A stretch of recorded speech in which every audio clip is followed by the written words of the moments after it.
सो graduation आपका 4 साल का और पीजी आपका 1 या 2 साल का। और एनईपी से रिलेटेड जो भी आपके क्वेश्चंस हैं वो इस वीडियो में मैं आपको क्लियर करने वाला हूं। सो चलिए विदाउट वेस्टिंग टाइम अपनी वीडियो को स्टार्ट करते हैं। सो गाइज़ यहाँ पे चेंजेस तो बहुत सारे हुए हैं। जो आपकी पूरा जो एजुकेशन का बेसिक स्ट्रक्चर है वो ही पूरा चेंज हो चुका है, बट हम यहाँ पे फोकस्ड रहेंगे ग्रेजुएशन और पोस्ट ग्रेजुएशन में क्या चेंजेस आए हैं। सो मैं बता दूं कि ये जो आपकी न्यू एजुकेशन की पॉलिसी है इसके तहत आपके क्या चेंजेस आए हैं। जो ministry of home resource development है, मिनिस्ट्री ऑफ एचआरडी, इसको चेंज कर दिया गया है मिनिस्ट्री ऑफ एजुकेशन में। ओके, और ये जो धर्मेंद्र प्रधान अभी प्रेजेंट में है और इससे पहले जो रमेश पोखरियाल थे उनके टाइम पे ये न्यू एजुकेशन पॉलिसी लाई गई थी। यहाँ पे बता दें कि 10+2 का जो आपका बेसिक स्ट्रक्चर है वो चेंज करके 5+3+3+4 कर दिया गया था, जिसमें आपका जो ग्रेजुएशन लेवल का है और जो पोस्ट ग्रेजुएशन लेवल का है हम यहाँ पे उसकी बात करेंगे। ये बेसिक स्ट्रक्चर ये वाला जो चेंज हुआ है 10+2 तक का या 12th तक का, उसकी बात हम नहीं करेंगे।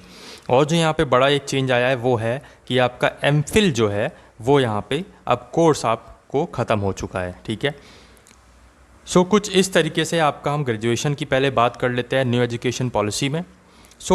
4 साल का ये अब कोर्स हो गया है। ठीक है, अब डिपेंड करता है आपके ऊपर कि आप क्या कितने साल का करना चाहते हो। ठीक है, तो इसमें यह है कि कुछ जैसे पीपल्स ड्रॉप आउट कर देते हैं या किसी वजह से आप फ़ी नहीं पेमेंट कर पाए या आपके पास पैसे नहीं है या कुछ ऐसा इमरजेंसी आ गई तो आपको कहीं जाना पड़ा और आपका वहाँ पे जो साल है वो आप नहीं परसू कर पाए, तो नेक्स्ट ईयर भी आप वहाँ पे वो चीज़ें जो है आपका कोर्स है उसको कंटिन्यू कर सकते हो। उसकी भी बात अभी आगे और क्लियरली बता दूंगा।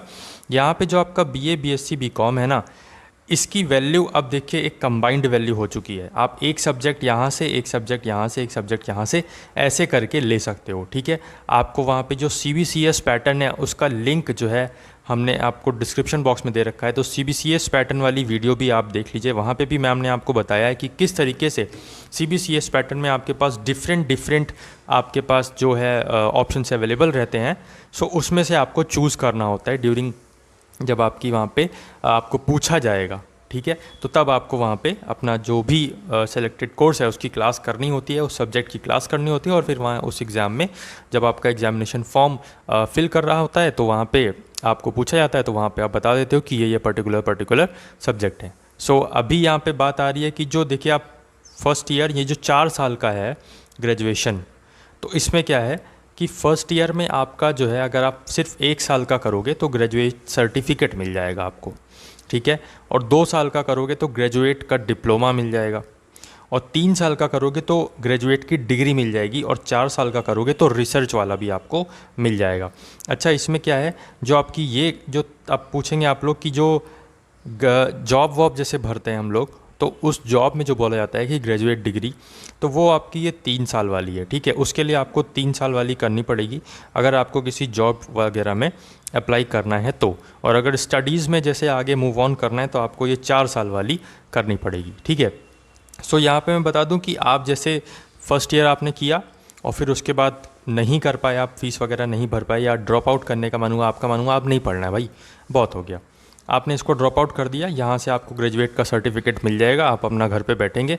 हो सकता है 6-7 महीने बाद आपके अंदर फिर से इच्छा जागृत हो कि नहीं पढ़ना इज़ वेरी इंपॉर्टेंट, तो हमको पढ़ना है, तो हमको फिर से एडमिशन चाहिए, तो आप फिर से वही एडमिशन लोगे और फिर आपका नेक्स्ट ईयर से मतलब सेकेंड ईयर से आपका शुरू हो जाएगा। ठीक है, क्योंकि फर्स्ट ईयर वाला तो आपको मिल ही चुका था, तो नेक्स्ट ईयर से आपका शुरू हो जाएगा। ऐसा नहीं है कि फर्स्ट ईयर फिर से करना पड़ेगा, दोबारा नहीं करना पड़ेगा, अब आपका सेकेंड ईयर से ही शुरू हो जाएगा। ठीक है, फिर सेकेंड ईयर किया तो आपको ग्रेजुएट डिप्लोमा मिल जाएगा।